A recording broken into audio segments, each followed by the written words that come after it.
Actually, it's the lead play in our offense. We ask our YN or a tight end to open up somewhere between 6 feet and 9 feet, get an isolation with the linebacker.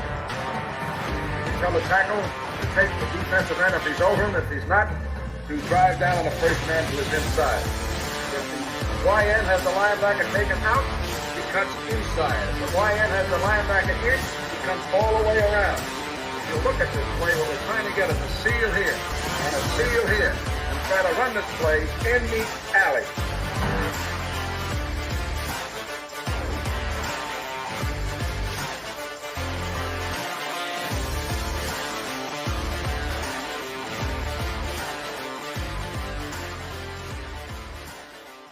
What's up, guys? Welcome into Packers Total Access. My name is Clayton. You can check us out on packernet.com. Find me on Twitter at Packers_access. Email us PackersTotalAccess@gmail.com. Text us 865-658-5824. Join alongside Tim live in Green Bay. We got Emilio in Tennessee, Mr. Milwaukee Tools himself.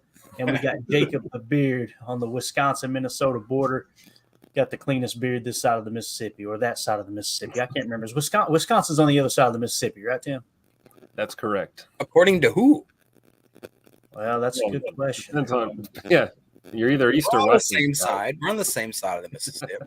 All right, cool. There you go. We got a couple creeks here. I don't know about no Mississippi, but we got a couple creeks. But let's do this. Since we're off to a strong start here, let's just go ahead and knock this out. Give a quick shout out to our friends over at Ticket King, the official ticket provider of Packer Fan Total Access, Wisconsin-based since 1992, specializing in Packers tickets, Wisconsin's largest ticket source.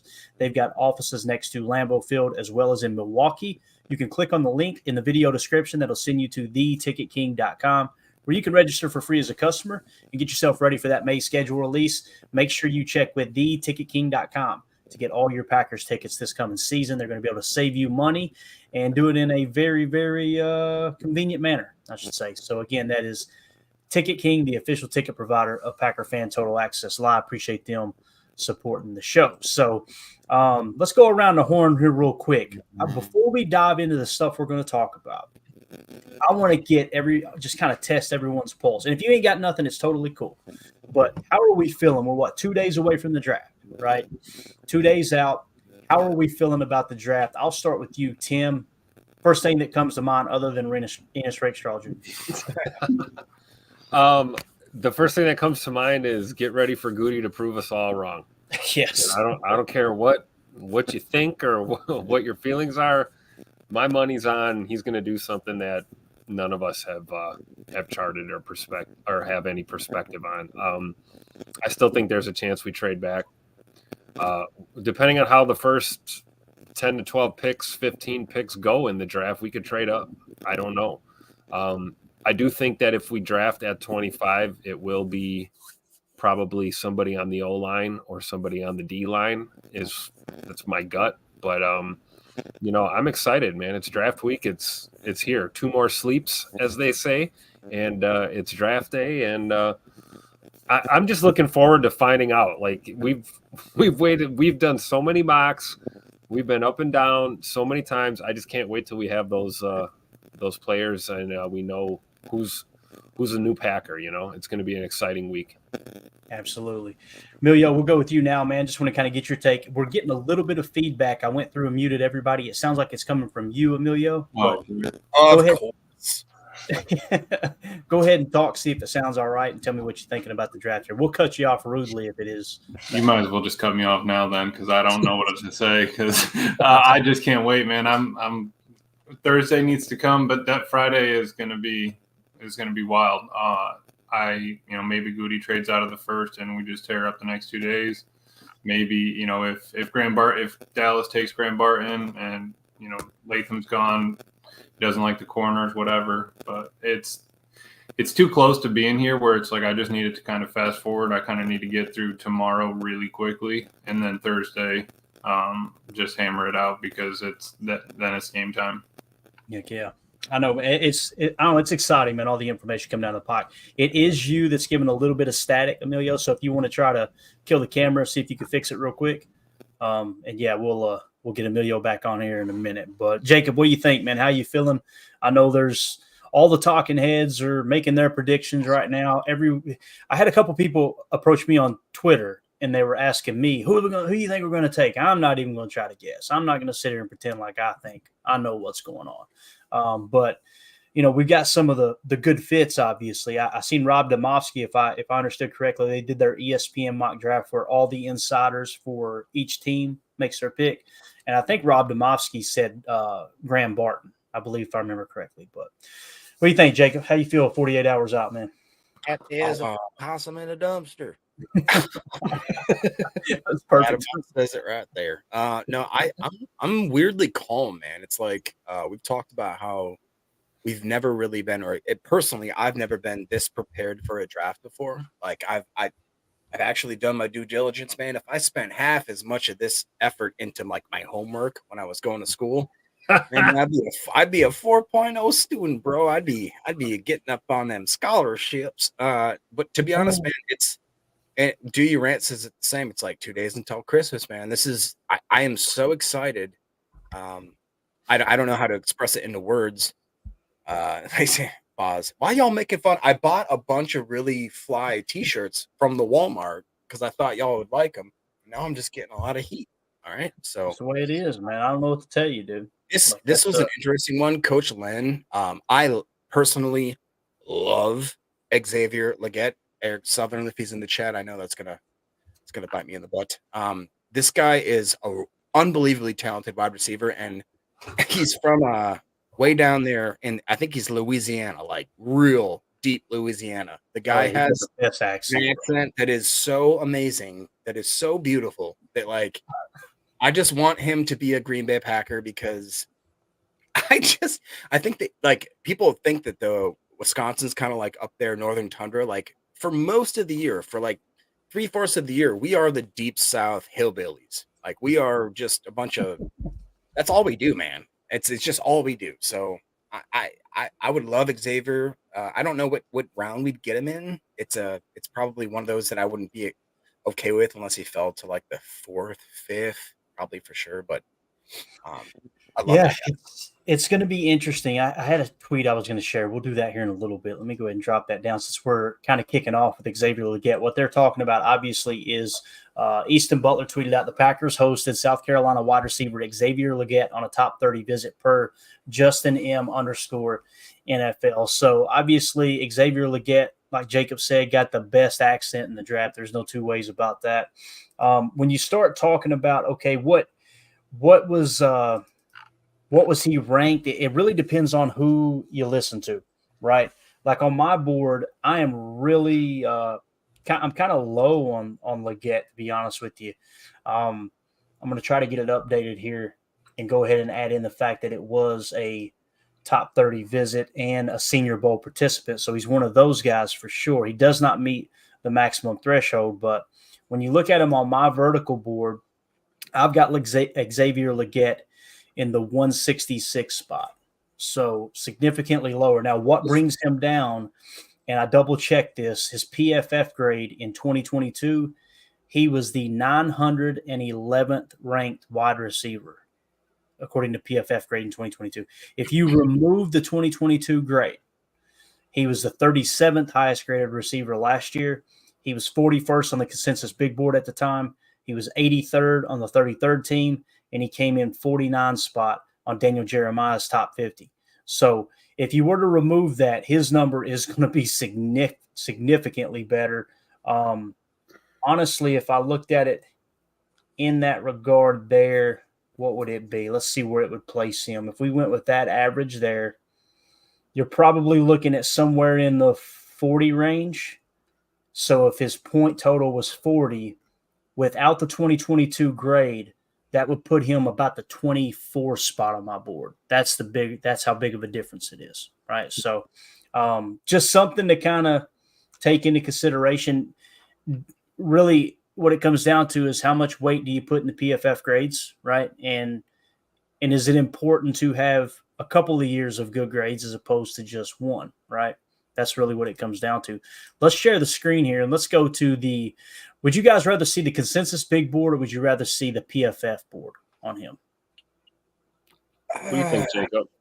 I mean, both. Let's go both. I mean, let's start with PFF. Yeah, let's do PFF first. All right, so here he is on the PFF board. All right, so obviously Xavier Legette here. Let's see if we can get him a little bit closer.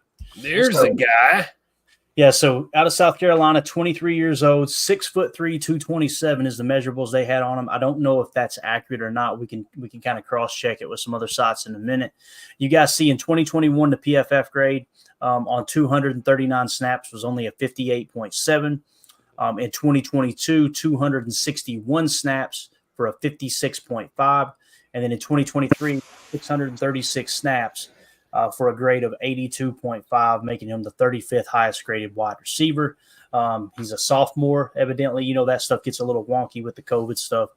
It says Legette does not have too much experience as the focal point of a passing attack, but 2023 showed he is capable of that. He is not as polished a route runner / release artist as he needs to be to achieve his potential at the NFL level, but teams take a chance on players of his build. So just go around the horn with it here. How do we feel about it? Yeah, Jake says you got him at 6'1", if I'm reading that correctly. So obviously the 6'3" is exactly how crazy is that? That like with PFF, we all agree is like maybe hands down one of the best sites, whatever you want to call it, companies, organizations that actually have these guys like graded, but they can't get the height and the weight right. Like it's such a weird thing because you can go to like. Me and Emilio have talked about how we like NFL Draft Buzz. I love that site. And they seem to do almost a better job than PFF. And it's like, why? How? Like, such an easy thing, right? Right. It should be such an easy thing. But yeah, 6'1", 221 for Legette. And like we've talked about, I love that. Just his personality seems like he's going to fit in like a puzzle piece. Like it's just perfect. And other than that, though, I'll be honest, like, you know, I don't know where he would fit. And to be honest, William Gold says it good here. He goes, is he better than we already have at wide receiver? I don't know. And since I don't know, I would say that probably I'd err on the side of like, nah, we probably shouldn't. And we have so many other like glaring needs, in my opinion. Safety, cornerback, interior offensive line, tackle, linebacker. I'd love to have a guy that has that much talent. And if he falls to us, then cool. But I think we need other things before that. Maybe I'm wrong. Yeah, go ahead, Tim. What do you think, Bob?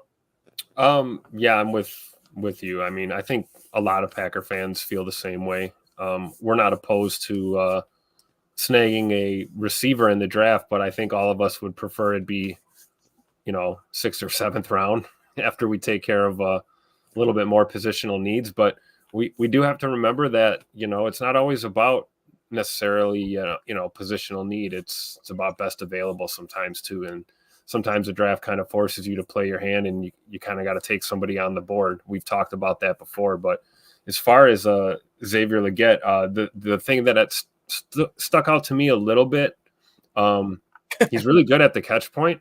He's got good hands, but he does struggle with routes. He's kind of limited with routes.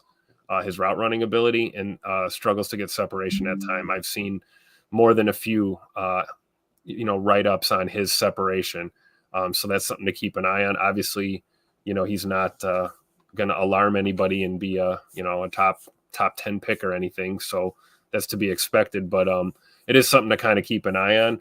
6'1", 221, I believe is his measurables. He's an athletic freak. That's good. But we got to be aware of some of the negatives too, just to be honest and keep it balanced. So I don't know if he'd be like a massive improvement to our wide receiver room, but that's the whole point. We don't know. For all we know, he could be, so looks like a guy that Goody would like to draft though. When you look at this RAS, I'm just saying this guy could catch all the catfish out of Wisconsin rivers. I know that for a fact. He is. He's the coolest. Well, we need him to catch footballs, Jacob. Oh, do we though? I mean, so the RAS card. This is from the website. I just now clicked on it. A 990 on the RAS, hand size 9, height 6'1", even is what it's saying. That's a composite score or a grade, composite size grade there As far as height goes, a 6.38. The weight, 221, gives him a 9.52. Bench press, 24 reps. That's pretty impressive for a 9.91 grade. His vertical jump, 40 inches for a 9.61. Broad jump is 10.06 for a grade of 8.72. 40-yard dash, 4.39 speed for a grade of 9.53. 20-yard split of 2.61, which is a grade of 7.27, and a 10-yard split of 1.57 for a grade of 7.34, which tells you it takes him a little longer to get up to speed, right? I mean, that's not horrible, 10-yard and 20-yard split, but he's definitely got that top end speed, right? He can block. Coach Lynn in the chat said, Coach Lynn in the chat said he's a war daddy. I love that's our new saying here on PTA for sure. We're going to steal that from Coach LaFleur. Emilio, what do you got on him, man? I know you're over doing some digging, bub. Yeah, I was poking around on Draft Buzz. They say he's a contested catch specialist, thriving on physicality and strong hands, that he excels on vertical routes with a combination of size, athleticism, and body control. So that he kind of needs to work on, he is comfortable in traffic, but has a little bit of lack of effort. But everything else besides that, man, the dude wants to play football. They have him overall rank of 52, position rank 13. That just shows how many, like the dude has top end speed, top end vert, and he's 13th ranked in this draft, which is crazy. There's just so many good receivers here. And like we said, if it happens that he falls to us, whatever. But 30 different or 20 different points versus mock draft there, him being at 32. Definitely. And the consensus big board has him in the 30. I'm sorry, not the 32. They've got him in the 35 spot. He peaked at number 2. So if we were to click on him, let's kind of see when he peaked. He peaked back in December. So going into December, whatever happened, I don't know. Wrong guy. You're on Xavier Worthy. Oh, I'm sorry. Shoot. Got the wrong one. Xavier Legette. Here we go. So he's in the 44 spot. Thank you, Jacob. He peaked at 34. Okay. So he's currently in the 44 spot, peaked at 34. Is that right? Yeah. He's currently 44th. Mm-hmm. So when he peaked was back in January, right here in this range, probably. Yeah. So it says he peaked at 34. It's showing on January 23rd being the highest on the chart in the 35 spot. You get into March, for whatever reason, March 23rd, he dropped significantly. He went down from 57 to 94th and then slowly climbed back up. Obviously, now he's back in the 44 spot. So when you look at where he was mocked at, too, drop that off there. He was mocked 34 to the New England Patriots. So that was a 7% mock draft popularity. So you're probably looking at early to just second round, right, is what it's looking like for Legette. So, and again, I think what it comes down to, you got that top end speed. We showed you the 10-yard to 20-yard split wasn't the strength of the 40-yard dash for him.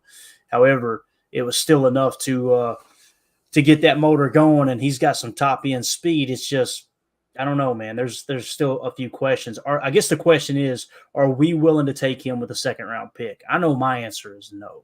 So, no. Yeah. Mm-hmm. He'd have to fall to the 4th or 5th. And I think he could. I really do think that, because people just, this is such a heavy. Sorry, Jacob.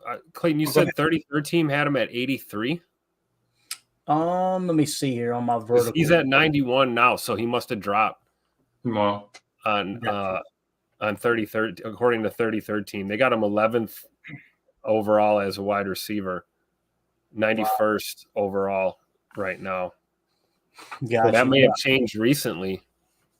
It could have. I wish they showed a chart too, just to kind of track that. Yeah. But yeah, I've got him in the, like I said, the 166 spot on my vertical board.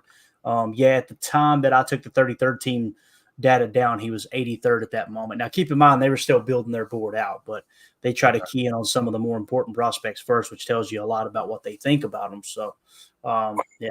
Go ahead, Jacob. I'm sorry. I cut Jacob off. No, you're fine. I was actually just going to basically bring up this type of comment, which is Deadfish. He says, kind of a Watson type receiver, don't you think? With Watson being hurt so much, maybe they want to have a backup. that think of the pressure Watson puts on defense.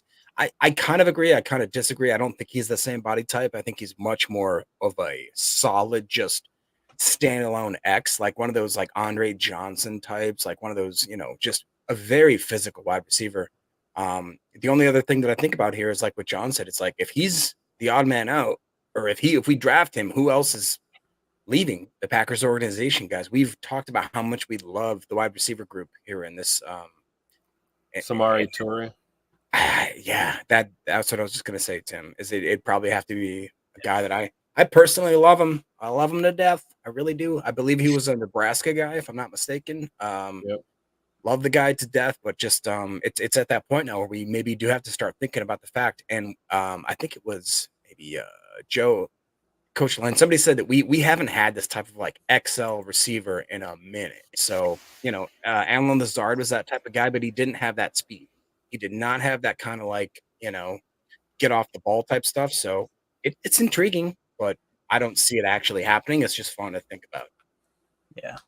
I was trying to pull up where Daniel Jeremiah had him real quick. And let's see what he has to say about him. Because, again, I was showing in the 49 spot. That may have been the early grade there. And you guys know I lean on the early grades and won't change them. Yeah, he's currently sitting in the 49 spot. This is what Daniel Jeremiah said about him. Legette is thicker than a bowl of oatmeal, muscled up receiver with impressive top speed and toughness. He relies on physicality more than quickness to power through press coverage. He isn't a polished route runner, but he can build speed and win 50-50 balls. He has reliable hands, and he has a nice blend of speed and toughness after the catch.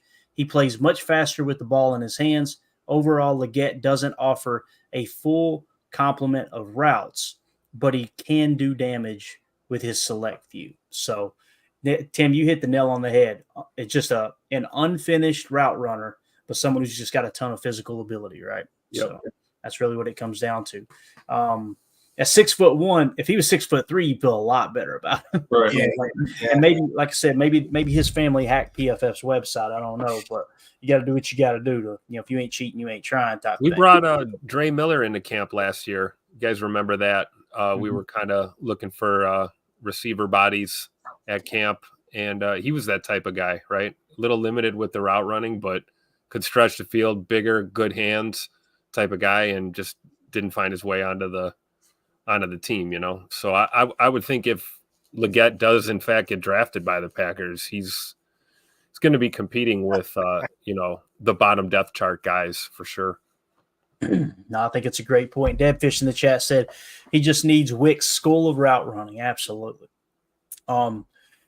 If you get a player like that and he is willing to put in the time, put in the effort, and have the coachability to, extend that route tree and become a great route runner, my goodness, man, sky's the freaking limit for someone like that. Because it sounds like he's got a lot of physical talent and ability. So obviously the consensus big board has him right there in the same range at 44 that Daniel Jeremiah does. So that's probably a more realistic spot than where I've got him at 166. But again, my board isn't about being right. My board is about take all the information you can.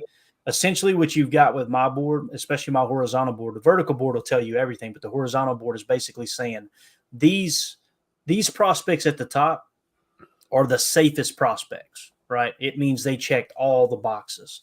It doesn't mean GMs are going to go with that pick. It doesn't mean they're going to be the better player. It just simply means they have less flaws. And you guys know my boring personality. That's how I approach everything in life is, play it safe, prepare for the worst, hope for the best type thing. I would much rather take a safer prospect than swinging for the fences. That's just me personally. So can I point something out right here? Like these grouping there, though, Lad McConkey, Xavier Worthy, Franklin, Coleman, Legette, Pearsall, Wilson. That is and if you go down even more, Malachi Corley is supposedly one of the best guys with the balls in his hand. Like once he's a yak, absolute freak. So I think this may be one of those years where it's like, it's so deep at wide receiver. And I've read many articles. I've seen many draft experts, quote unquote, say that they think that from here on out, it's just going to be wide receiver crazy. Like wide receivers are going to be just a plethora of undeniable talent to the point where it's like, why do we take them in the first round, the second round? We can find guys in my opinion, if you don't mind scrolling up right there, like Roman Wilson, Pearsall, I've heard is one of the best. Malik Washington at 99. I've been told, and I've seen him.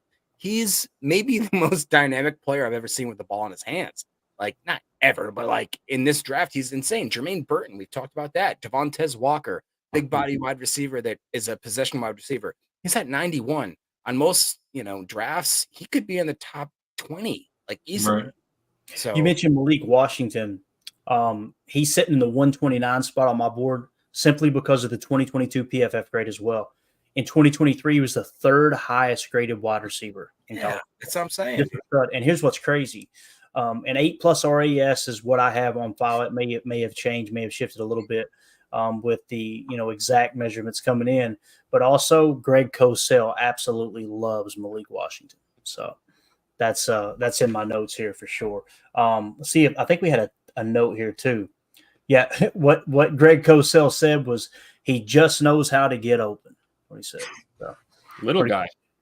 Yeah. 5'9", right? 5'9", 5'10". No, he's not. Yeah. Is he?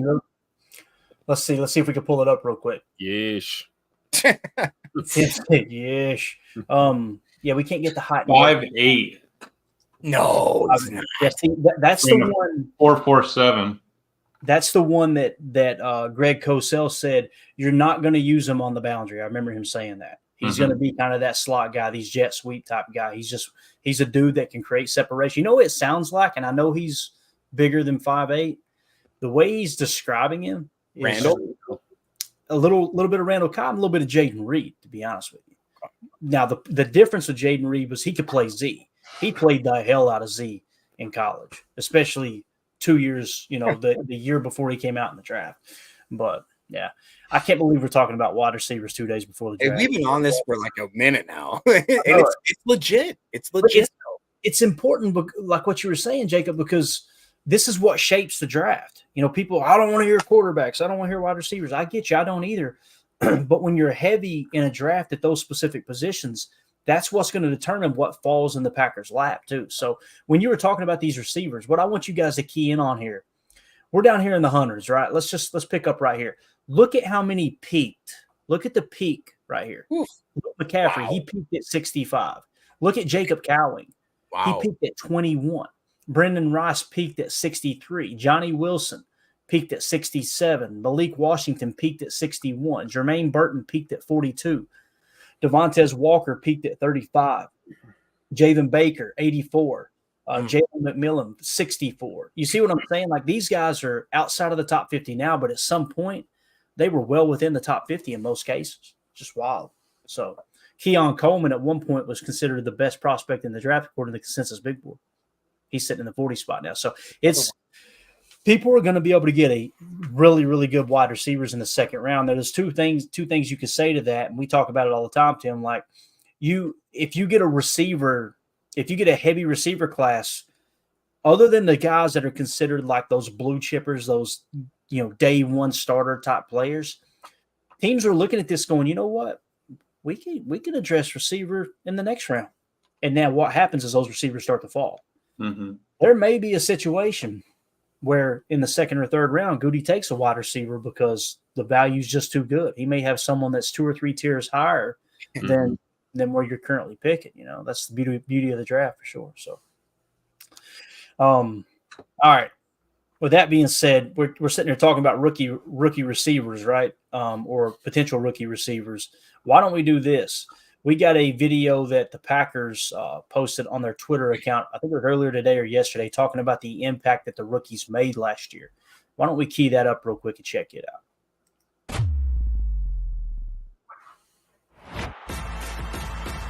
I haven't been a part of a draft where we've added that many new pieces. Really excited about the group overall. We got a lot of young guys. It's a really good roster, winning roster. A lot of confidence in this team.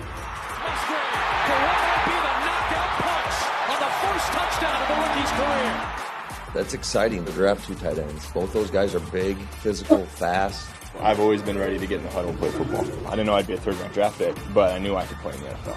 Leaping, end zone, touchdown, Tucker Kraft. Can't go through, go over. Certainly having a lot of youth, the dog mentality is exciting.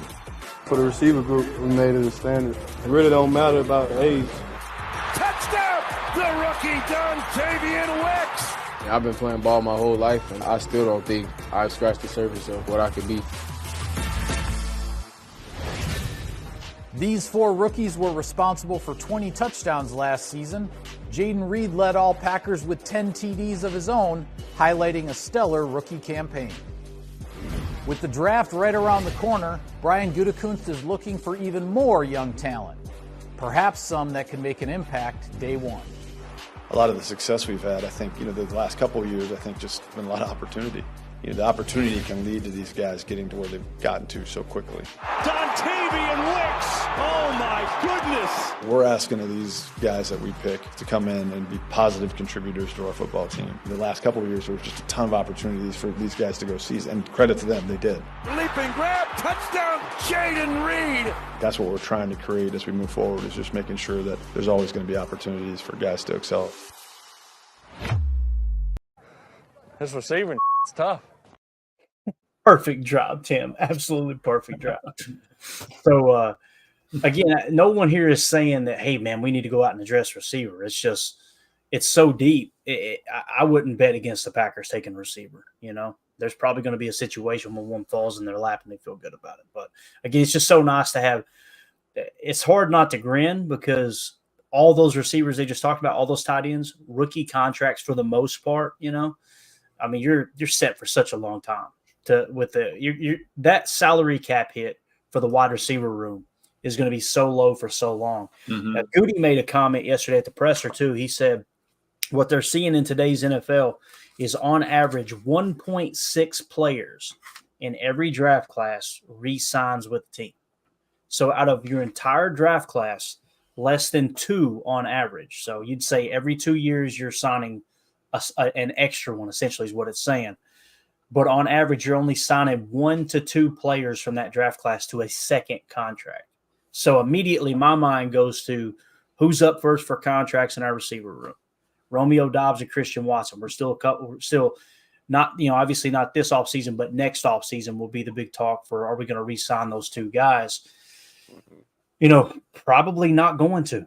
Unless you get a really, really good hometown discount, that's going to be what it comes down to. That's the tough decision. I don't want to be in Goody's shoes because it's like if you fast forward 2 years and you have to re-sign one of those guys, you got to make a decision. Who are you re-signing? Romeo Doubs, Mr. Dependable when the game's on the line. Absolute, he's the high point guy right now. Or Christian Watson, who's got that blazing speed. If that hammy's fixed this year, he's going to break out. There's no doubt in my mind. That's a good problem to have, but it's a tough decision to make too. Mm-hmm. So. And to Jacob's point, that's also why you can get receivers they're coming up on the dime a dozen. So if you need to rotate every 4 years, every 3 years, keep picking them up and moving, they can start playing catch at 5 now. 5, 6, 7. They're already on their receiver game. So. Yeah. 2-0 for this in the chat said, I could see Goot pick a wide receiver just for the 5th-year option. The 5th-year option has changed so much. It's like it's an extra added layer of strategy when making those picks in the first round, right? Well, could I argue that, obviously we're all sitting here thinking that we're sitting pretty high and pretty on our wide receiver group, but next year that changes. The year after that changes drastically. And we have to make decisions like we've talked about. Are we going to pay these guys? We're going to give them the bag? Are we going to give them absolutely, Jerry Rice money? No, we're not. And in my opinion, this is great. We're stacking talent to the point where, and it sounds almost cold-hearted because this is what Goody does, man. He's like, we don't care if you're a hometown hero. Once your contract is up, dude, we got guys in the hopper. We're ready to go. We got guys that maybe are better than you. And no matter what your jersey sells and all that kind of stuff, we're just going to move on. And like I said, I love Goody as a business owner. If I were to ever start a business, I'd have Goody, as my GM. If I were to ever start a charity, no, he's not my GM. The guy's going to just, anyway. No, he's phenomenal, man. We actually got another video here real quick if you guys want to hit it, since we're kind of talking about Goody. There's a couple sound bites in here. This was on Packers.com as well, where he talks about the draft being the lifeblood of what the Green Bay Packers do to build their roster. Let's hit that real quick. It's kind of a short video. The draft is the lifeblood of this organization. It always kind of has been, right? The Green Bay Packers select Lucas Finesse. The guys in that locker room are counting us to bring in the right kind of guys to help them achieve their goals. The guys we bring in this year have to be prepared for that. They have to be able to fit into to Matt's process and what he wants to do and buy into the culture. And that's one of the things I think I feel really good about right now. Not only the culture that we have, but the willingness for all those guys to compete and when new competition comes in to embrace that. Out his man, touchdown! Every draft class is different. What we're asking of these guys that we pick is to come in and be positive contributors to our football team. I do think that if you give them the opportunity early to make the mistakes and get to the other side of it, that they can profoundly impact your team in the second half of the season and maybe into the playoffs. You've got to be willing to kind of live through the growth period if you want to get to the other side of it. What he said there too, he described to a T what happened last year, right, Tim? Like it was you allowed them to make the mistakes.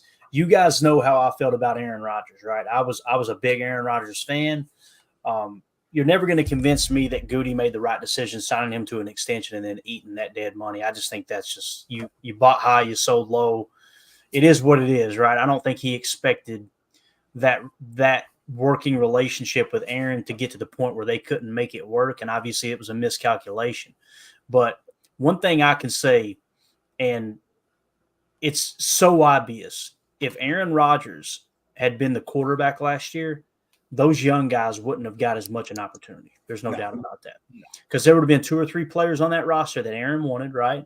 And who's to say you shouldn't, because the dude has the pelts on the wall. This isn't an Aaron Rodgers dog fest, right? We're not here to bash 12.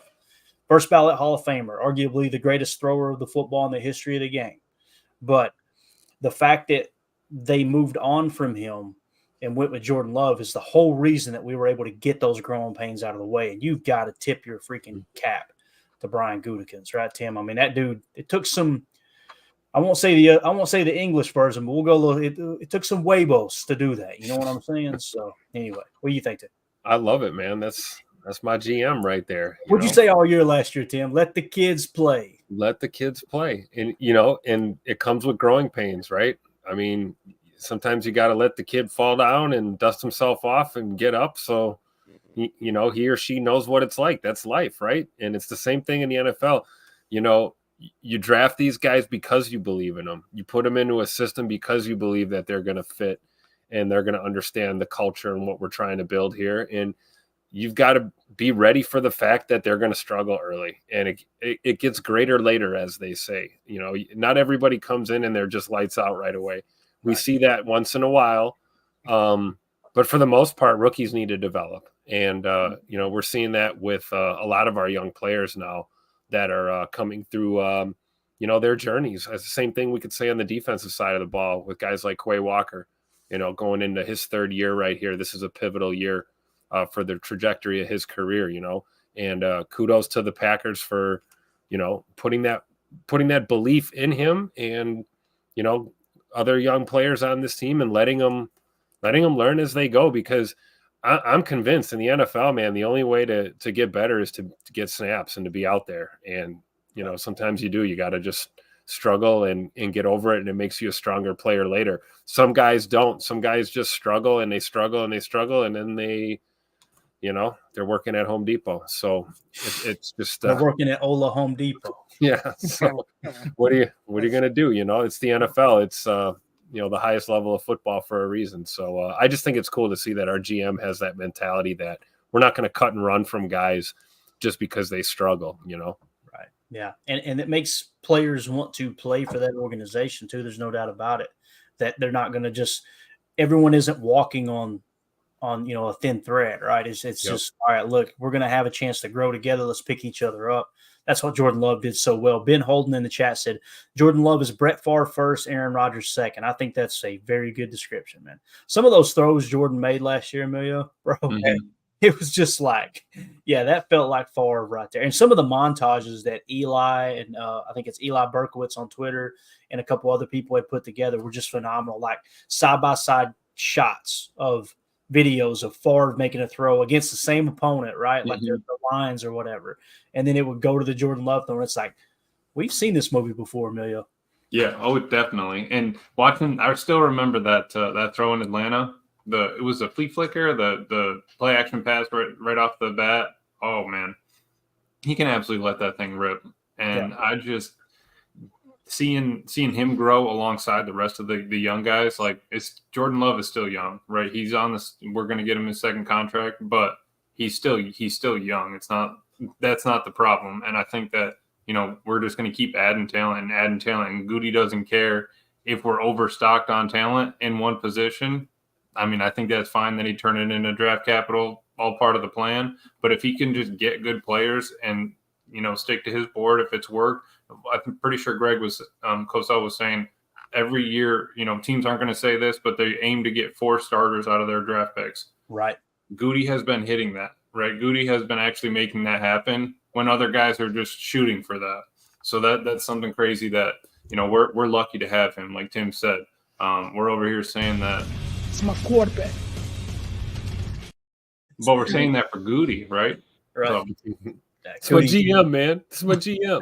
Gangsta Goody, also known as the Gootinator. That's the new nickname. If you wore the same sunglasses that T.O. wore in that. Oh, come on. Let's go. It's funny, too, Jacob. I was the shindig we had here at the property that I couldn't say because I've got family members that watch the show every now and again. It was my brother-in-law's 50th birthday. So that I didn't, it was supposed to be a surprise. So me and my nephew are hanging out. You guys know my nephew's a big Vikings fan.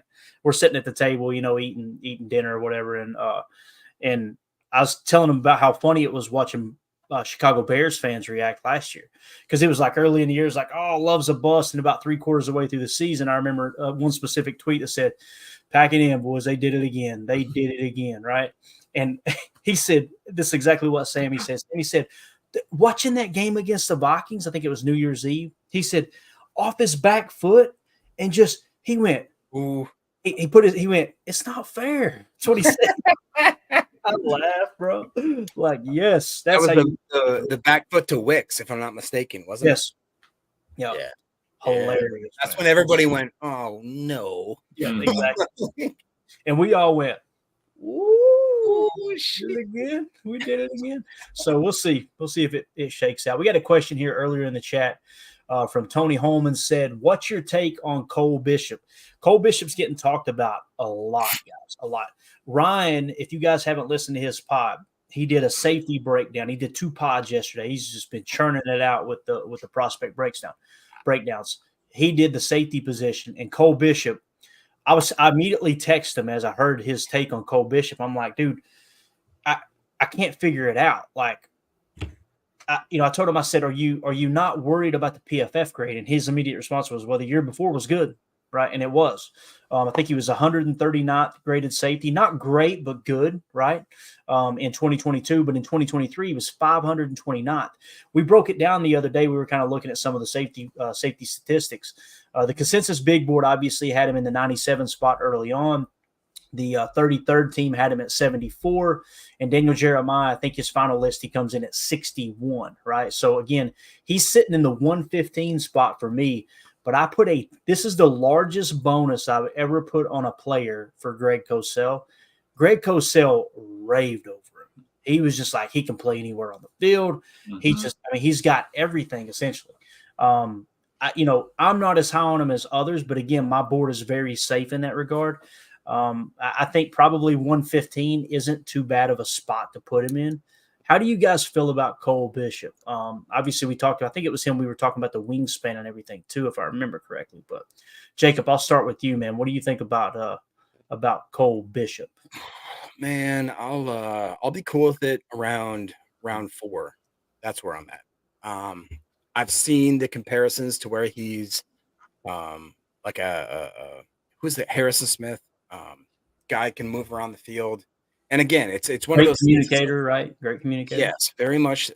Yes, in that aspect. And the guy that's like, he doesn't need to be the deep safety. Like a lot of times when you look at these safeties, they're like, well, he can't do a single high coverage. And it's like, yeah, we don't need that. We need a box. Like we want a box. We want a guy that can maybe play slot. I don't know if you can pull up his positional snaps on that, but it's like, yeah, like we don't need the standalone.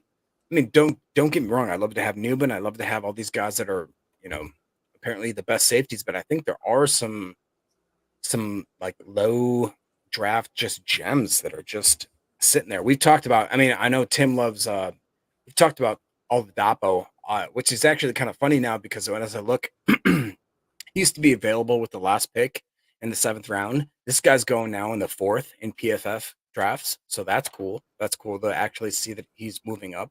Omar Brown, a guy that I know that Tim loves. I know Tim loves that guy. Trey Taylor, Air Force safety. These are some of the type of players that, and Emilio, what's your guy? DTD? Is that him? Yes, So sir. Taylor Demerson. Cole Bishop, I see his grades. I just don't I don't see him being worth that higher draft pick that people are placing him in. I just don't see it, I just don't. Yeah. What Jacob's talking about is in 2021, 399 snaps for Cole Bishop, 62.8. He was the 479th graded safety. In 2022, he jumped to 75.5 as the 139th highest graded safety. But then last year, 587 snaps, he dropped back to a 65.6 for the 520th graded safety. Good size, 6'2", 207 is what it's got here. I think somebody said he was close to 6'3", but I could be wrong. Jake may have those measurements handy if you want to see him. He is only 21 years old. When you were talking about snap count, though, Jacob, let's pull this up real quick. So last year, he played the majority of his snaps as a deep safety, 247. He was in the box 180. He was in the slot 97 times. He was kind of mugging the line of scrimmage 38 times, and he played corner 25 snaps. If you go to the year before, though, he played in the box a large majority of the time with 345 snaps. He played slot 208 snaps and deep 101 snaps. So when you look at his grade the year before, his highest grade came the year that he played in the box the most, which is pretty much what everybody's saying. He is a box safety. Now, when you look at his scouting report here, obviously it says Bishop has starting potential as a strong safety and a slot defender, but he must work on his over-aggressiveness tendencies and lack of patience in zone. Packer fans would love this dude because they want more aggressiveness, right? Or as Brady Papinga once said, aggressivity. So, yeah, it's going to be interesting to see if the Packers get a beat on him. Now, the other guy you were talking about was DTD, right? This is Emilio's guy here. Look at the difference. If you remove the name, right? Keep in mind the size, though. Keep in mind the age. If you remove the name, which one would you be more interested in? According to PFF, 2021 DTD, 76. He was the 121st graded safety. In 2022, he was 74.5, 163rd graded safety. And then last year, he jumped to 78.5, the 99th graded safety. So you're seeing, I mean, that's a very high floor, right, as compared to Cole Bishop. But the thing that gets me about Cole Bishop is my man Greg Cosell has forgot way more about football than I will ever know. And he is so high on Cole Bishop. I'm like, he is seeing something there, man. He's seeing something. So, yeah, it's going to be, like I said, the other thing, too, if those of you are wondering, when Ryan was kind of going through the Dane Brugler breakdown of the safeties, Ryan here on Packernet Podcast, he said, I'm just going to say it, Tyler Nubin's my top safety. And I went, Yeesh. I put on this out. I try not to talk about the negative stuff too much. Jacob, I think I asked y'all this in the chat. I don't know if you responded or not. You mentioned that Javon Bullard got a DUI. Did you hear about that? Yeah, dude. So I did not hear about that. I looked it up. It seems as if it is true, which, and he's extremely intelligent. That's what's so weird. They talk about, hey, he's got like extremely high IQ, and then you get do something like that knucklehead and get a DUI. It's like kind of weird. You know what I mean? Well, I mean, to be honest, everybody makes mistakes, man. I've done some stupid stuff in my life where, like, mistakes, Jacob. Once, we're gonna give him some. I just mean like we really do like think about it. We absolutely, man. Hold a microscope up to these guys to the point where it's like, have they ever like did they fart weird? Like, you know, like what these guys I would attribute a lot of it to they're about to enter the big show, right? It's a lot of pressure. You know, you're like maybe one last hurrah. He was having a little fun and, you know, made a mistake. You know, I'm not making excuses, but I think a young player like this and a lot of these, you know, draft picks here are looking at it as like, hey, it's all business after draft day. Tim, no more. I love you, brother. That's Magic one in the chat says, roll out the barrels for Bullard. I love you, Tim, and I love you, Clayton. But like, come on, guys. You remember what it was like to be 17? Imagine that you're 17 and I was an Ivy League scholar when I was 7. But imagine you're 17 and you have Georgia looking at you. You got freaking, you know, Alabama looking at you. You could not tell me if I could. I'm going to fight the whole world. Like, it's just, you have that wind underneath you. It just is what it is. It's the whole evolution of human spirit. It's like you think you're a big, you know what? And then all of a sudden life punches you down and you realize, oh, no, I'm just kind of a guy. And I think that's something they'd be taking into prospect there. So, Javon Bullard's PFF grades 2021 70.4, 2022 80.4, 2023 82.8. So when he's not OWIN, he's pretty good. Bullard is a versatile secondary player with a fearless mentality behind the wheel. Now, a fearless mentality. Though he isn't an elite athlete, his competitiveness, quickness, and tackling ability project him to a starting role as a nickel defender. Again, I wasn't very big on Bullard. I didn't know a whole lot about him. God Almighty, let's don't go. Like, please don't. I can't help you, man. Don't encourage. It's going hard. They're all going hard. Oh my gosh. So anyway, Jacob was the one who brung Bullard up, and we watched the highlight reel, and we were like, "What is this animal?" Tim, you remember it, bro? He was a dog. Like, that dude played really, really aggressive. So I would be okay with Bullard. And again, the whole DUI thing, it is what it is, man. Like you said, people make mistakes. It's just I never heard that, right? And I think Jacob knew the whole time, and he was withholding information. Emilio, do you feel like that too? I believe that to be true as well. Yeah, but you ain't got much. We were talking about Cole Bishop. That's who I had. Bullard and Jaden Hicks higher than Bishop, and now I might have to tweak my board now. and I'll say this, Emilio, you ain't got no room to talk here. 2-0 for this says DTD sounds like something Rodgers is going to do in the jungles of Brazil when he's supposed to be in training camp. That's DMT, but close enough. Close enough, yeah. Maybe Rodgers will come down to the game in Brazil. Yeah, you don't know. There's new stuff now. He's been out there licking toads. It's all good. Yeah. And Drew D in the chat, this is like when you look at Tyler Nubin, this is kind of what you see all over the tape. He said you can't teach instincts, and Nubin has instincts. I call it playing with your eyes. Like, that dude was just always in the right spot. Obviously, his PFF grades would suggest that too. In 2021, PFF grade is 72.6. The 192nd graded safety in college football. In 2022, he jumped to 76.4, making him the 120th graded safety. And then in 2023, he jumped to 89.2, making him the 10th highest graded safety. I think it's funny that people knock PFF, but when you look at the grades, they line up absolutely perfect with how these prospects are kind of ranking out in most cases. Now, Dane Brugler, I think he had Tyler Nubin third on his safety list, second or third. Hold on. We got breaking news here. Uh-oh. United Bates. When you do breaking news, we got to have some kind of soundbite. Let me hit you with something here. Draft news. Go ahead. Bullard's DWI was in September of 2022, not something recently. Not justifying, just for reference. Right, yeah. Thank you. So wait, this is almost 2 years ago? Yeah. But Tim, he's 21.7 years old, Tim. Dude. You do the math. Dude, I'm sorry, I can't see you. There's a big nothing burger in the way right now. Okay. Can I? Well, I won't even say. Like, how much money did Jacob pay? I'm not moving him on my board now. There's no way. Thank you, Bates, for clarifying. I'm not going to, so quit asking. What were you going to say, Jacob? No, I just look. I'll reiterate. I've made some stupid decisions in my life. I've never had the aura of having like, hey, you may be a multi-millionaire too. Like, right? Yeah. It's just we got to cut these guys some slack, man. These are young men that are just thrust into fame, thrust into money. And honestly, like that's why I love guys like came out. Eric's gonna cut that.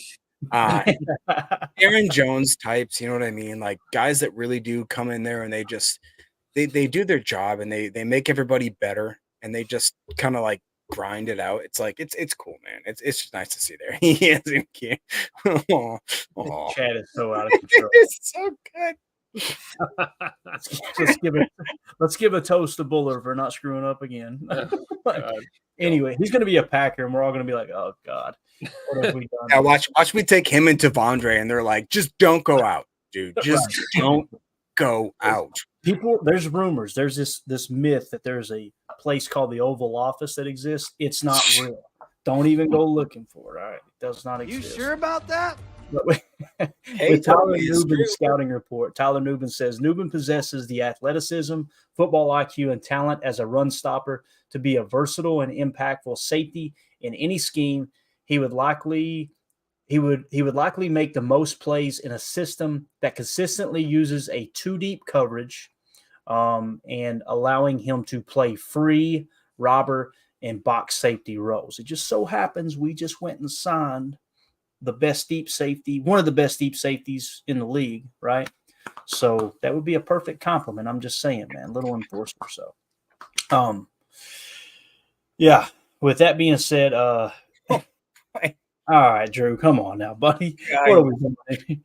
All right. So, anything else you guys want to hit on that we've talked about so far? This is your fault, Emilio. You keep grinning. This is your fault. I do.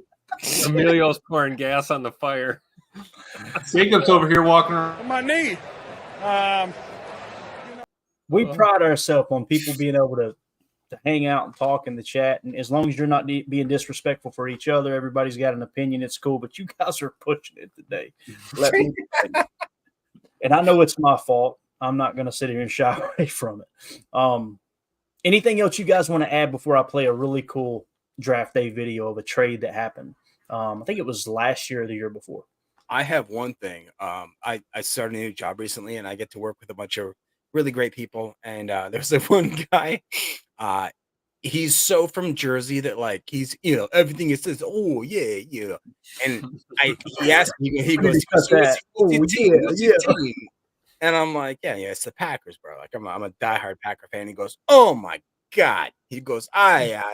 Hey, that's just the way we talk in the clink. He goes, you took my boy McKinney. He's like, I can't even understand how the hell you guys can like it's evil. It's evil what you did to me. It's evil. And I was just laughing. I'm sitting there cutting it up, and he goes, they took Saquon from me, and they took McKinney, and now what do they want me to do? They want me to sit here and take a quarterback? What am I gonna do? What am I gonna do? And I'm just sitting here just losing it. Jacob sounds more Boston than the guy he's describing, probably. That's more Boston. He sounds like somebody that works. He sounds like somebody that works at Schlotsky's Deli over on Pellissippi Parkway. Jersey Mike. Oh, Jersey, yeah. It sounds a little more. God, I can't. Kind of Boston, man. Gabagool. That's what I'm saying. I don't know. Emilio's like, man, you're making my quarter Italian flare up over here. Yeah, they don't like you over there, Emilio. Yeah. This says you work with Jersey Mike's cousin. Oh God! Anybody else got anything? Emilio, say something for God's sake. Jersey Mike has some good subs, man. He does. I'm crying. Filled with oil. Anybody can't pump your own gas in Jersey? What'd you say, Emilio? I said you can't pump your own gas in Jersey. Somebody else has to do it. Okay. They charge you for it? Is that all you got? Is that it? Just trying to, yeah. You said just give you something. That's all I got. It's definitely something. Gentlemen, it brings me to my next point. Don't smoke crack. Oh, Magic One says Jacob could have been on The Sopranos. Hey, Don't encourage. He wears all the hats around here. He can play the Mad Italian. He can also play the. For those of you listening on the pod, you know what I mean, he can pull the country off. He got the whole thing. So. Oh, SDN 40. Don't take your car to the bar. All right, guys, listen. We're almost to the draft. We just about made it, so we're gonna have a little fun, man. We've worked our rear ends off, getting ready for this draft.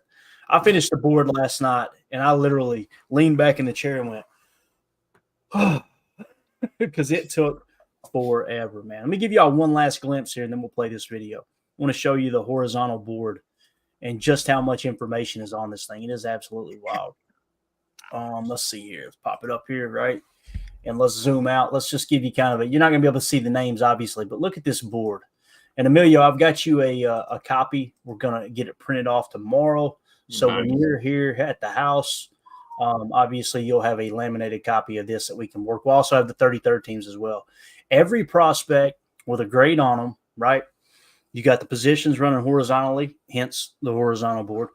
And they're obviously graded vertically, right? So you can kind of see where the clusters of positions are. Like I said, right around the time the Packers pick, there should be a pretty good choice of cornerbacks there in that range, as you see over here to the right, with like a potentially a Kool-Aid McKinstry, Nate Wiggins. I don't think Terry and Arnold's going to fall that far, to be honest with you, but that's where I've got him. I've got him a little lower than most. Cooper DeJean will be there. Some people consider him more of a safety than a corner. You can, work it out however you want.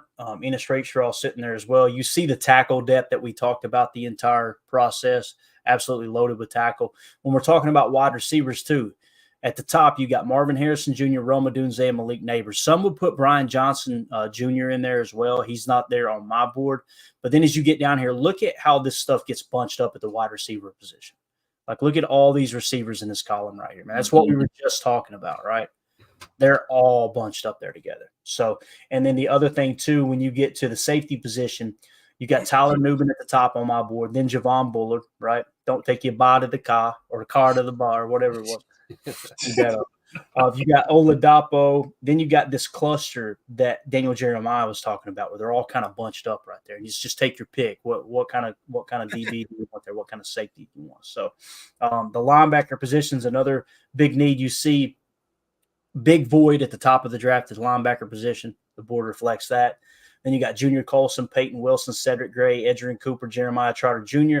After the final addition with Daniel Jeremiah's, Edgerrin Cooper officially leapfrogged Jeremiah Trotter Jr., which makes me feel a lot better about my horizontal board. So you guys know I'm still big on him too. But are you selling that for $9.99 or? Actually, anyone who's a Patreon member will have it in there. So we've already shared it over there. We didn't plan that, but that's a pretty good segue. Let's do this real quick. So let's go ahead and give a shout out to the newest Patreon members, which is Mr. Roger Davis. We got Mr. Billy, also known as BJ Morris. We got Damon Stewart, and we got TK Knowles. Appreciate y'all supporting us there on Patreon. Damon Stewart, big shot there, man. $10 pledge, which is kind of cool. So this is just stuff that we're trying to add to kind of spice it up a little bit for the Patreon members. Obviously, we're going to be giving away in round one of the draft. We're going to be giving away an autographed Paul Hornung jersey. It's got the accolades sewn onto the back of the jersey as well, nickname, all that good stuff. Autographed by the Golden Boy.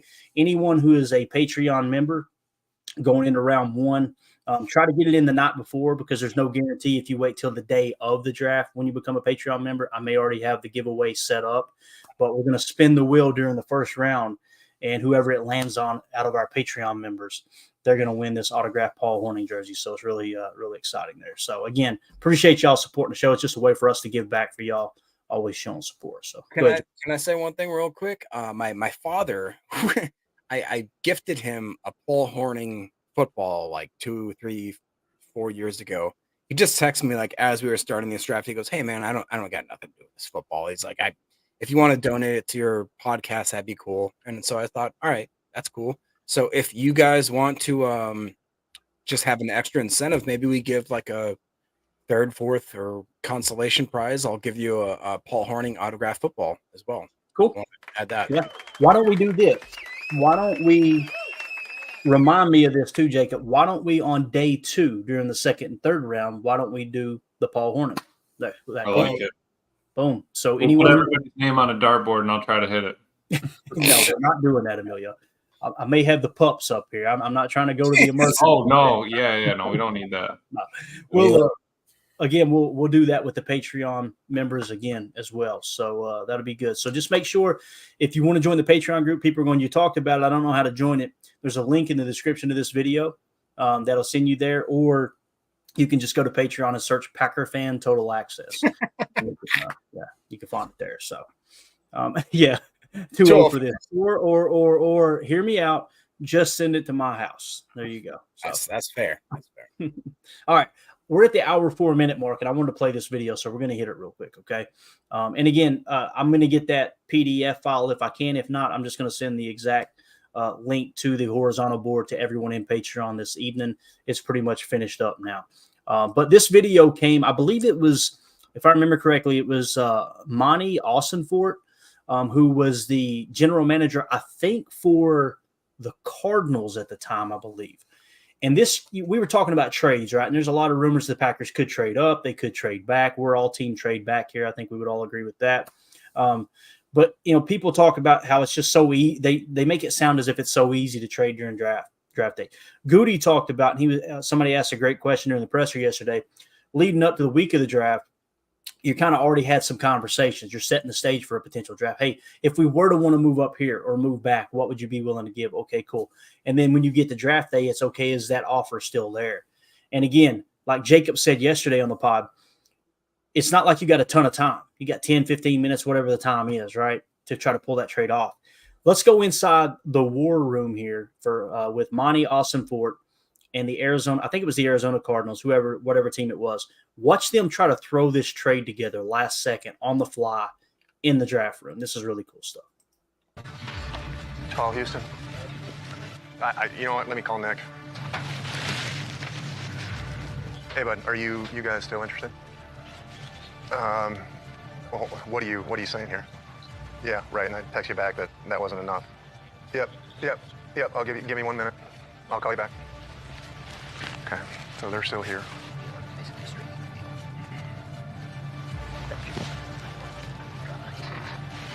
Okay.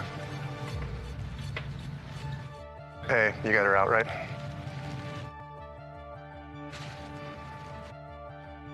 Okay. Tell me what's the most you would do? Okay, thank you. Okay. Okay, so 12:33. We're gonna ask for 104. And a next year first. Okay, so that's Houston. How much time? 6 minutes. Okay, and then just. Okay, I got it. All right. Okay, here's what it'd be. It'd be 12, 33, 104, and a 24 first for 3 straight up. All right, give me a minute. Make that 24 a 2. At 96 has got to drop. 105.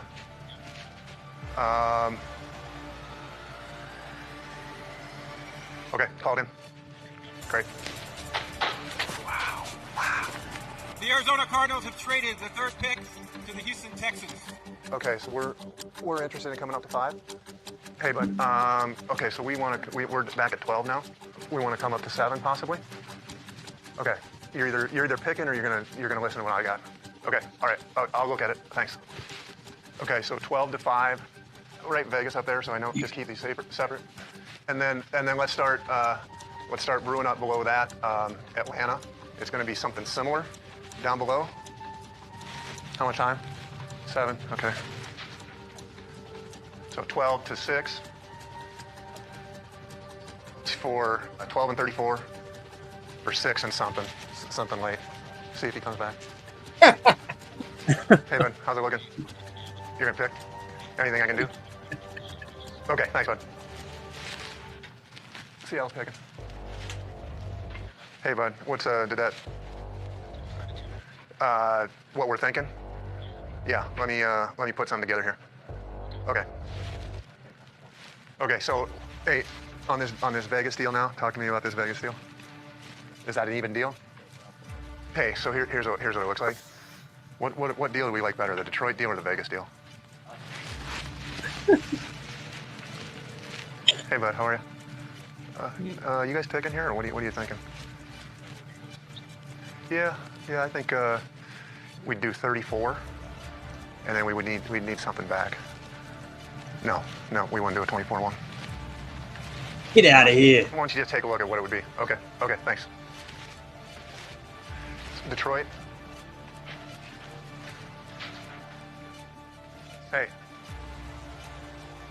Okay, so 12, go ahead. 12, 34, and 168 for 6 and 81. Okay, call it in. Thanks, Brad. Yeah! Charlie, there you go. Let's go.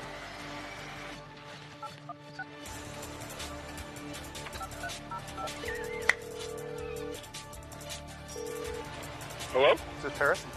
Yes, sir. Paris, hey, this is Monty Osiport at the Cardinals. How you doing, buddy? How cool is that, man? Wow. How much time? Right, yeah. And Hey, you notice hey, how we did this, how like- much time? And all I could keep thinking of was, That's what she said. Tim. Like seriously, I love how he had a point, man. Right, get on the board. All right, cool. Write down these offers, and he literally called what was like 4 or 5 teams. Right. Yep. All right. What's the offer? Now you got it on the board. Let's compare them real quick. 6 minutes left. Clock's ticking. Go. It's just, I love it. Absolutely love it. But I know the fat, out of shape Caucasian man sitting on his couch with the Cheeto stains on his whitey tighties. You know, what a horrible pick. You know, do the voice for me, Jacob. It was such a horrible pick. I was going for more of the Italian approach, but so we're going to end it with this. Yeah. I thought it'd be cool to kind of show that again, just to take you inside the war room. You absolutely love that stuff. We'll end it with this though. M. Smitty says, pull that back up for me, Jake, if you don't care that one. Here you go. Lost it. M. Smitty said draft day Russ Ball as Jennifer Garner, right? So we'll flash up there for you one more time. Oh no. Emilio said, oh. Wow. So I there's your didn't see that capology coming. out there. Well, that's what you get on this show, Emilio. That's a bonus. That's free. That didn't cost That's a freebie. So anybody else got anything else? We're at an hour and 11 minutes. The closer we get to the draft, the longer these shows go.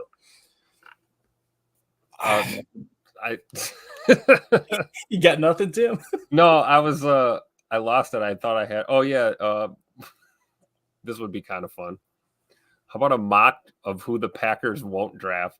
How about maybe tomorrow we just do a draft where we take kickers and like wide receiver. Let's trade up in the first round for a wide receiver. I think Tim's right. Let's draft like wide receivers, running backs, maybe some I don't know, a lot of D linemen. Let's do it. What I think would be really, really cool is if we did a 3-round mock tomorrow, since it's the night before the draft, and we could pull up my horizontal board and literally take them off as they come off. Like, Tim, if you could work the draft itself, and I could have my horizontal board taking them off, and we could kind of show where there's going to be a potential opportunity. If Goody's board looked like our board, there would be an opportunity to potentially trade up. Like maybe if we do it the slow creep through the top 10 or whatever, and you get to like pick 8 and you go, okay, this position group's starting to fall. Let's be ready around the 15, 16 spot to potentially trade up. Or we get to 25 and trade back and show where these clusters sit. That would be cool too. There's a couple of different directions we could go, but also we had a ton of stuff to talk about today too. So there's liable to be just as much, if not more, to talk about tomorrow. You know what I mean? Maybe this would be fun. Could we do a timer? Let's implement our own self timer. You know what I mean? Mm-hmm. We could do that. Yeah. We've actually we've been pretty luxurious at the fact that we get to sit here and decide who we're gonna pick. But like we talked about, it's once the clock is a ticking, your brain starts a thinking. That's what she said. Unbelievable, man. Unbelievable. Wash your hands, wash your butt, man. That's it. That's all. Emilio, why are you laughing? Emilio, that's the rule. When you come up for the draft, right? Friday night, we're gonna have a ton of pizza. We're gonna have cannolis. I'm gonna try to get 30 cannolis here, bro. We're gonna. It's gonna But again, man, before you step in the house, wash your hands, wash your. You know what I'm saying, man? We touching those cannolis without washing those grubby hands. That's the truth. I know you've been handling those chicken cutlets. So. Hey, I'll do it. They'd probably be covered in grease, actually. Be covered in mulch. Yeah. He can mulch out of his hair. I'll just come straight from work. All right. Let's get out of here. Anybody got anything else? Hour 14. It says Goots board is just a picture of Bears fans crying. I'd agree. Hey, they have 4 picks, guys. 4 picks. Let's see what they do. Let's see what they do with it. I guarantee still suck. I'll tell you, man, still good questions out there, too. Drew D says, anybody else get the feeling Powers Johnson is falling? There haven't been a lot of people talking about him, that's for sure. Fall right to us at 25. Well, that would be sick because you could pop him in to right guard. Am I thinking right? No, Powers Johnson just played center, right? What am I thinking here? Let me see here real quick. Let me look at the board. All right. I was told that I was a psycho for picking. Come on, Magic.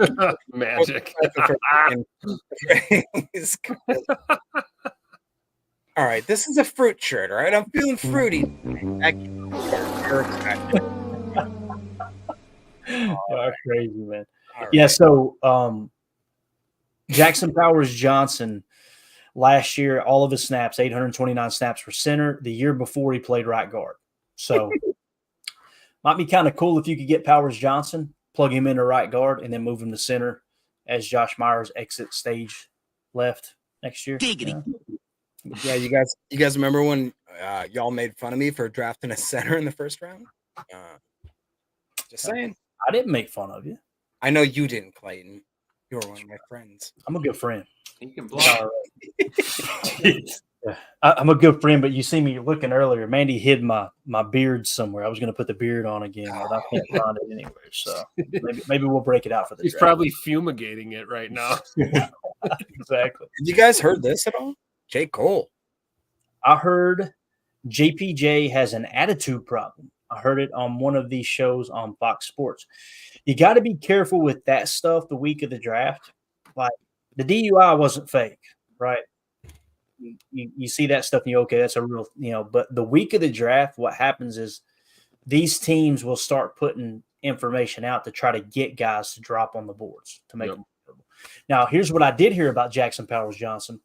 One of his top perks, and it's in all of his scouting reports, the dude is nasty. Like he's willing to get in there and be that enforcer in the interior. That's a good thing. That's a good thing. Get that dude in there and bloody some people up, man. I want somebody in the pit that's going to, I'm talking about crack some skulls, right? Better than laying face down in the turf. Let me ask you this. We've had Mike Wall on many times. Y'all think he's got an attitude? I think he does. Yeah. You got to have it. And he said it, didn't he, Emilio? Like he said, I step in the room with a bunch of offensive linemen. I can tell who's got it and who doesn't right off the bat. Yeah. So that's a good thing. That's a good thing when it comes to offensive linemen. So, all right, let's get out of here. My wife's going to kill me. Hour 17. Thank y'all for hanging out with us, putting up with us, all that good stuff. William Gould says he likes the timer thing. Let's toss it around. We may do a mock draft tomorrow, one final mock draft, and do it with a timer. That would be a lot of fun. I could have my board ready to go and just kind of, fly through. We don't have to go by my board, but that's definitely what I would be kind of steering my decision towards. I'm cool with it, though. Yeah, so. All right. We're out. Appreciate everybody hanging out with us. Thank y'all for Tim, Emilio, Jacob. Thank y'all for going over a little bit here, man. This was a lot of fun. Again, don't forget about the draft party. We're going to be live for all 7 rounds. It's going to be absolutely awesome. So make sure that you're subscribed to the channel, all that good stuff. If you're watching on X right now, we got a bunch of people on there. Click on my profile to send you to YouTube. You can subscribe to the channel there. Put that notification, hit that bell icon. That way you get notified anytime we go live. We typically do at least one show every day. In some cases, we do 2 shows a day. And we are going to be live, like I said, for the entirety of the draft. It's going to be an absolute blast. So, guys, thank y'all for your time. Those of you listening on the pod, Thank you for making us a part of your day. As always, let's go out and be the change we want to see in the world, and go Pack Go. The power sweep. Actually, it's the lead play in our offense. We ask our YN or a tight end to open up somewhere between 6 feet and 9 feet. Get an isolation with the linebacker. Come to tackle, to take the defensive end if he's over him. If he's not, to drive down on the first man to his inside. If the YN has the linebacker taken out, he cuts inside. If the YN has the linebacker in, he comes all the way around. If you look at this play, what we're trying to get is a seal here and a seal here, and try to run this play in the alley.